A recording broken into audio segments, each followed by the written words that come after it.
नमस्कार, आप देख रहे हैं न्यूज टीवी इंडिया और मैं हूं आपके साथ मीनाक्षी सिसोदिया। बुलेटिन की शुरुआत करते हैं बड़ी खबर से। ईरान युद्ध के बीच भारत का बड़ा तेल दांव सामने आया है। बता दें कि रूस से तेल आयात दोगुना करने की बात यहां पर कही जा रही है और 40% तक पहुंचने की ये तैयारी है तेल के आयात होने की। मिडिल ईस्ट संकट में रूस भारत का सबसे बड़ा सहारा बना है। ऊर्जा सुरक्षा के लिए भारत का ये एक स्ट्रैटेजिक मास्टर स्ट्रोक इसे बताया जा रहा है। उधर वैश्विक उथल पुथल में भारत ने तेल का जो गेम प्लान है वो अब बदल दिया है। ईरान युद्ध के चलते वैश्विक तेल सप्लाई पर बड़ा असर पड़ा है, जिससे भारत ने रणनीतिक कदम उठाए हैं। भारत रूस से कच्चे तेल का आयात तेजी से बढ़ा रहा है और ये हिस्सेदारी 40% तक पहुंच सकती है। मिडिल ईस्ट सप्लाई बाधित होने के कारण भारत ने रूसी तेल पर निर्भरता दोगुनी करने की तैयारी की है और रिकॉर्ड स्तर पर रूसी तेल खरीद से भारत अपनी ऊर्जा सुरक्षा मजबूत करने में जुटा है। इतना ही नहीं, आपको बता दें कि वैश्विक संकट के बीच रूस भारत के लिए सबसे बड़ा तेल सप्लायर बनकर उभर रहा है। तो ये बड़ी जानकारी और बहुत बड़ा अपडेट सामने आ रहा है। दरअसल अमेरिका के बैन के बाद से भारत ने रूस से तेल खरीदना कम कर दिया था, लेकिन अब तेल की जरूरतों के चलते रूस के साथ बड़ी डील करने जा रहा है भारत।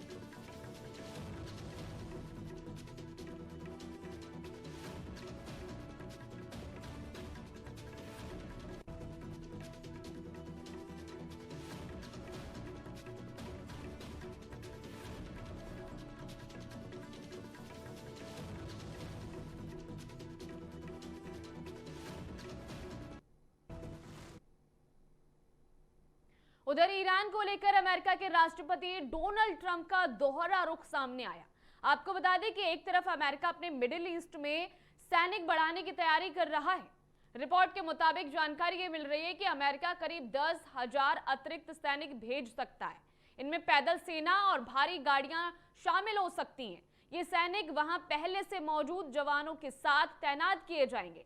लेकिन दूसरी ओर ट्रंप ने बड़ा बयान देते हुए कहा है कि वो ईरान के ऊर्जा ठिकानों पर अभी हमला नहीं करेंगे।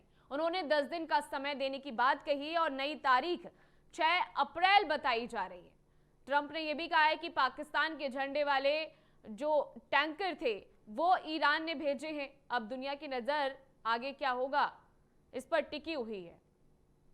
तो एक तरफ डेडलाइन अल्टीमेटम दिया जा रहा है अमेरिकी राष्ट्रपति डोनाल्ड ट्रंप के द्वारा। इस जंग को रोकने के लिए तारीख पर तारीख दी जा रही है।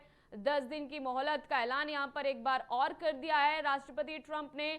तो दूसरी तरफ सैन्य कार्रवाई की भी धमकी यहां पर ट्रंप दे रहे हैं। सैनिकों को तैनात करने की बात कही जा रही है। 10,000 सैनिक भेजे जा रहे हैं। इसी के साथ ही नेपाल की राजनीति में आज एक नया दौर शुरू हो चुका है। बालेन्द्र शाह यानी कि बालेन शाह ने आज प्रधानमंत्री पद की शपथ ली। काठमांडू के शीतल निवास स्थित राष्ट्रपति कार्यालय में शपथ ग्रहण समारोह का आयोजन हुआ। बालेन्द्र शाह आईएसपी संसदीय दल के नेता चुने गए कल। इससे वे नेपाल के सबसे युवा निर्वाचित प्रधानमंत्री बनने की राह पर अग्रसर हुए हैं। आपको बता दें कि पिछले साल नेपाल में बड़े स्तर पर विरोध प्रदर्शन हुए थे। इन प्रदर्शनों के कारण आपको बता दें कि केपी शर्मा ओली की सरकार को सत्ता को छोड़ना पड़ा था। इसके बाद इस साल नेपाल में आम चुनाव कराए गए। चुनाव में बालेन शाह की पार्टी को भारी जीत मिली। लोगों ने बड़ी संख्या में उनका समर्थन किया और अब बालेन शाह के सामने देश को स्थिर करने और साथ ही लोगों की उम्मीदों पर खरा उतरने की बड़ी जिम्मेदारी भी है। अब देखना होगा कि नई सरकार नेपाल को किस दिशा में लेकर जाती है और भारत से इसका कैसा नाता बनेगा।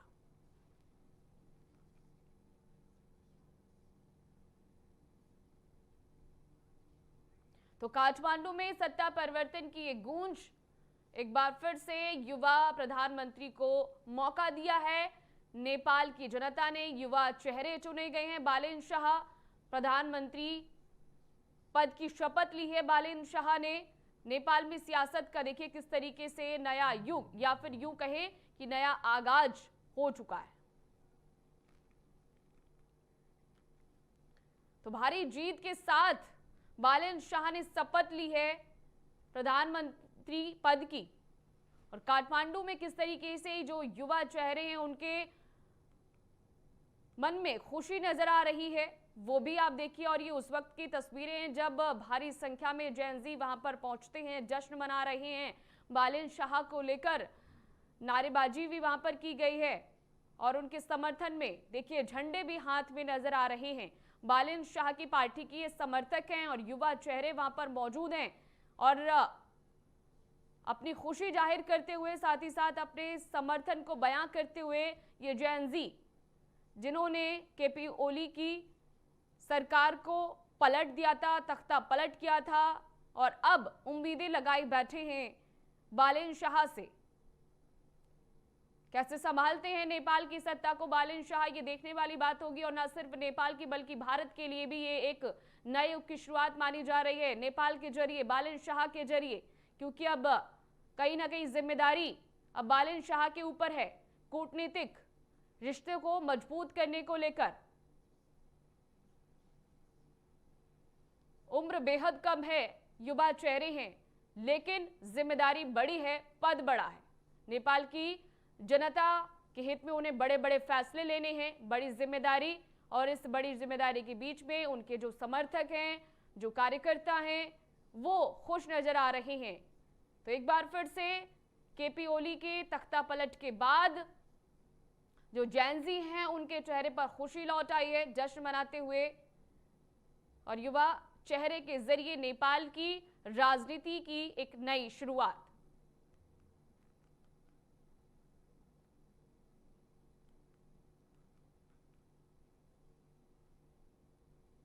तो देखिए, सबसे पहले काठमांडू में सत्ता परिवर्तन हुआ और जैन-ज़ी सड़कों पर उतरे, दरअसल बेरोजगारी को लेकर, महंगाई को लेकर, और इसके साथ ही जो स्थिरता नेपाल में लगातार बनी हुई थी उसको लेकर आक्रोश भी जमकर जैन-ज़ी ने व्यक्त किया। सड़कों पर उतरे, उन्होंने मंत्रियों के, नेताओं के बंगलों को आके हवाले कर दिया और अब एक बार फिर से खुशी की ये लहर दौड़ती हुई नेपाल में। काठमांडू की ये तस्वीरें आपको दिखा रहे हैं जब भारी संख्या में लोग वहां पर पहुंचे हुए हैं बालिन शाह के समर्थन में,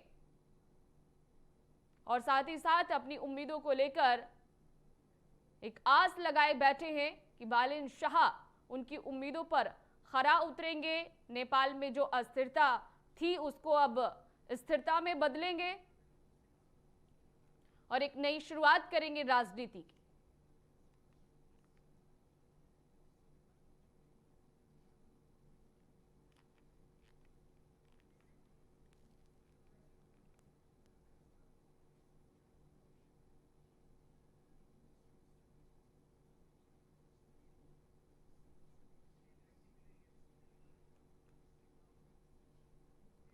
उधर देश में छाई अनिश्चितता की धुंध को साफ करते हुए मोदी सरकार ने लॉकडाउन की तमाम अफवाहों को सिरे से खारिज कर दिया है।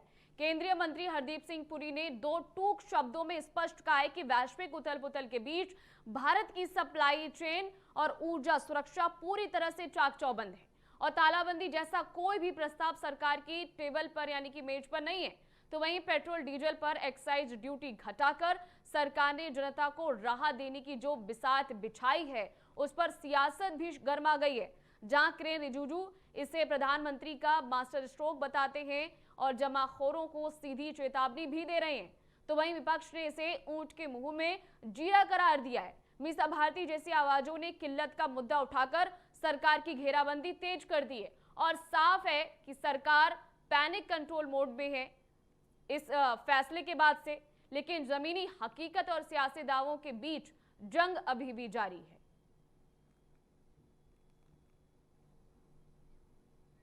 तो सबसे पहले लॉकडाउन की जो खबरें चल रही थी, अफवाहें लोगों के बीच में फैली हुई थी, भ्रम की स्थिति बनी हुई थी कि क्या अब लॉकडाउन जो है वो लगने वाला है भारत में। तो एक पिक्चर तो क्लियर हो चुकी है कि अब लॉकडाउन की स्थिति भारत में देखने को नहीं मिलेगी और मिडिल ईस्ट संकट के बीच में जो स्थिति इस वक्त बनी हुई है, मौजूदा स्थिति से भारत न सिर्फ बल्कि अन्य देश भी गुजर रहे हैं, तो उस स्थिति पर केंद्र सरकार का पूरे तरीके से नियंत्रण है। देखिए, पहले विषय, जब भी ऐसे दुनिया में संकट आता है और उसका प्रभाव भारत के ऊपर पड़ेगा। इससे पहले कोविड हो या अब हो, जिस तरीके से माननीय प्रधानमंत्री जी तुरंत उसको रिस्पॉन्ड करते हैं, जिससे जनता के ऊपर बोझ ना लगे और जनता के ऊपर ये कष्ट भी ना हो, किल्लत ना हो पेट्रोल और डीजल का और एलपीजी का भी। इस कारण अभी क्योंकि विदेश में मार्केट में दाम बढ़ रही है क्रूड का, उसके कारण पेट्रोल और डीजल का, एटीएफ का, माननीय प्रधानमंत्री जी ने ये चाहा कि कंज्यूमर का प्राइस बढ़ना नहीं है। उसके कारण हम निर्णय लिए हैं कि ऑयल मार्केटिंग कंपनीज को सपोर्ट दें और जिससे वो ज़्यादा दाम में खरीदने वाली चीज़ों को सरकार उनको मदद करेगी, मगर जनता के ऊपर रेट बढ़ाना नहीं होना चाहिए।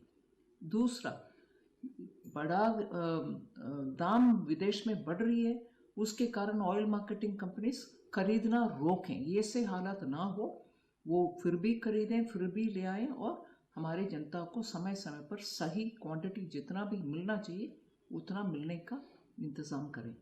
इसीलिए आज इस निर्णय के कारण सप्लाई कमी नहीं होगा, सप्लाई में, अवेलेबिलिटी में कमी ना होगा, जनता को डीजल भी, पेट्रोल भी, क्रूड भी मिलेगा। और एटीएफ बहुत इम्पोर्टेंट है, भारत देश का एयरक्राफ्ट्स और हमारी कंपनियों का एक एटीएफ मिलना आवश्यक है। उसके कारण भारत में बहुत सारे रिफाइनरीज हैं जो विदेश से माल खरीद करके इधर उसको रिफाइन करके विदेश को एक्सपोर्ट भी करते हैं, हमें भी देते हैं। मगर वो एक्सपोर्ट के ऊपर हमने अभी ज़्यादा रेट बढ़ाया, एक्साइज ड्यूटी बढ़ाया, जिससे वो एक्सपोर्ट ना करते हुए भारत में ही उनको सेल करेंगे, जिससे भारत में अवेलेबिलिटी का भरपूर अवेलेबिलिटी रहेंगे, लोगों को कमी महसूस नहीं होने देंगे। कल रामनवमी के दिन माननीय प्रधानमंत्री जी ने इमरजेंसी में एक मीटिंग बुलाई और इस विषयों के ऊपर चर्चा गोष्ठी करके तुरंत निर्णय किए और इसके जितने भी करना है काम वो सब कल रात को ही हमारे मंत्रालय भी और पेट्रोलियम मंत्रालय भी बैठकर काम करके आज इस निर्णय हमने घोषणा कर। उधर जम्मू कश्मीर की विधानसभा में लोकतंत्र की मर्यादा और अंतर्राष्ट्रीय संवेदनाओं के बीच एक तीखी लकीर खींच गई। नेशनल कॉन्फ्रेंस और पीडीपी के विधायकों ने सदन के भीतर ईरान के सर्वोच्च नेता अयातुल्ला अली खामनी की तस्वीरें और बैनर लहराकर एक नया सियासी बवंडर खड़ा कर दिया। विधायक तनवीर सादिक का काले लिबास में माथे पर विरोध की इबारत लेकर पहुंचना महज एक प्रदर्शन नहीं बल्कि विदेशी संघर्ष को घाटी की गलियों तक लाने की एक बेबाक कोशिश दिखी। जहां एक तरफ इजरायल मुर्दाबाद के नारों से सदन की दीवारें गूंजी, तो वहीं सत्ता पक्ष और विपक्ष के बीच हुई नोकझोंक ने यह साफ कर दिया कि जम्मू कश्मीर की राजनीति अब स्थानीय मुद्दों से आगे निकलकर वैश्विक ध्रुवीकरण की धुरी पर घूमने लगी है। यह विधानसभा की कार्यवाही थी या किसी अंतर्राष्ट्रीय मंच का विरोध प्रदर्शन, इस पर अब सूबे की सियासत गर्मा चुकी है। तो ये तस्वीरें भी आपको दिखा रहे हैं जम्मू कश्मीर के विधानसभा की ये तस्वीरें हैं जब पीडीपी के जो विधायक हैं वो अपने हाथ में तख्तियां लेकर, बैनर लेकर पहुंचे हुए हैं और ईरान के समर्थन में नारे लगा रहे हैं। सियासत इसको लेकर भी अब तेज हो गई है। विदेशी जो मुद्दे हैं वो अब कश्मीर की घाटी तक पहुंचते हुए इन तस्वीरों के जरिए साफ देखे जा सकते हैं।